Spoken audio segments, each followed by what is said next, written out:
Polígonos regulares e a pavimentação do plano. Introdução. Polígonos. Polígonos são figuras geométricas inteiramente formadas por lados. Polígonos equiláteros. São polígonos que têm todos os lados iguais. Polígonos equiângulos são polígonos que têm todos os ângulos iguais. Polígonos regulares. Polígonos regulares é o polígono convexo, ou seja, os lados possuem a mesma medida e os ângulos internos também possuem a mesma medida, ou seja, são equiláteros e equiângulos. Polígonos regulares que pavimentam o plano.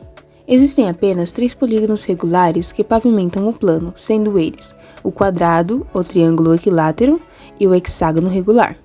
A pavimentação do plano com polígonos regulares consiste em cobrir superfícies planas com figuras geométricas regulares, de um tipo ou mais, sem deixar falhas às figuras e sem sobreposição entre elas. Certo, mas como um polígono regular pavimenta o plano? O segredo está nos ângulos internos dos polígonos regulares. Para completar uma volta completa em um plano, é preciso percorrer 360 graus. Então, para que uma figura geométrica preencha o plano, é preciso que todos os ângulos do torno do ponto onde elas se encontram somem exatamente 360 graus. É possível cobrir o plano com o triângulo equilátero, pois seus ângulos medem 60 graus, e 60 é um divisor de 360. Do mesmo modo, o quadrado, uma vez que seus ângulos internos medem 90 graus, que é um divisor de 360. Assim como o hexágono regular, porque seus ângulos internos medem 120 graus, que também é um divisor de 360. Já com o pentágono não é possível, pois os seus ângulos internos medem 106 graus, e 106 não é um divisor de 360. Ou seja, para compor o plano sem sobreposição das figuras e com todo o espaço preenchido, é preciso que os ângulos convergentes em comum tenham soma igual a 360. Exemplos. Nesse ladrilho temos os quadrados, triângulos equilátero e o hexágono regular.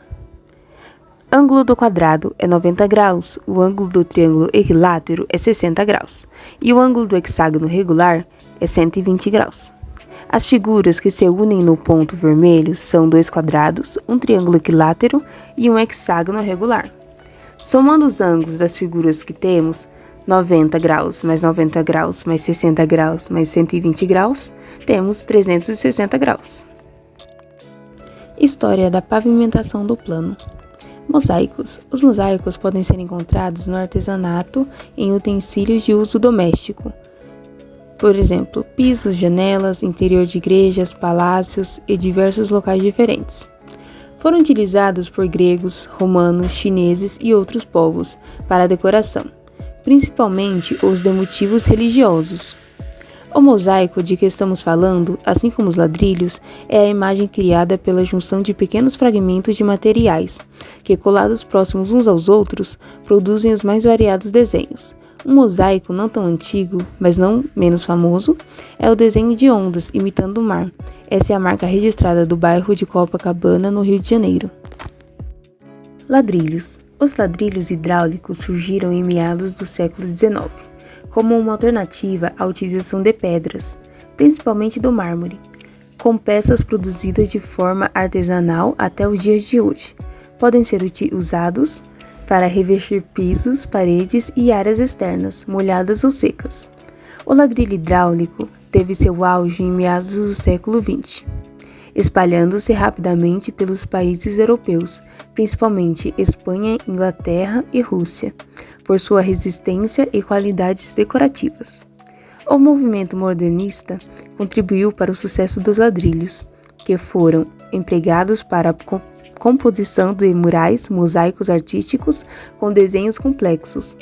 Nos anos 60, com o surgimento dos materiais de revestimento mais rentáveis e menos elaborados, os ladrilhos hidráulicos perderam mercado no setor da construção, voltando a conquistá-lo apenas nas últimas décadas. Agora, para aprendermos na prática, fizemos esse tabuleiro, com a imagem de um ladrilho em cima. Esse ladrilho é formado pelos polígonos regulares que pavimentam o plano, sendo ele o hexágono regular, o triângulo equilátero e os quadrados. O hexágono regular mede 120 graus o ângulo dele. O ângulo do quadrado mede 90 graus e o ângulo do triângulo equilátero 60 graus. No ponto em que eles se juntam, o ângulo da zona do círculo forma 360 graus. Em todos os pontos onde as figuras se ligam, formam 360 graus. O objetivo do jogo é completar com as figuras as formas no tabuleiro e formar um ângulo de 360 graus. Quem formar o ângulo primeiro ganha o jogo. As peças do jogo são os dados que têm as formas geométricas neles. O jogador jogará o dado. A forma que sair, ele deve colocá-la no tabuleiro. Por exemplo, se no dado sair o hexágono, o jogador deverá colocar a forma no tabuleiro. O ganhador foi o jogador amarelo, porque conseguiu completar o ângulo de 360 graus.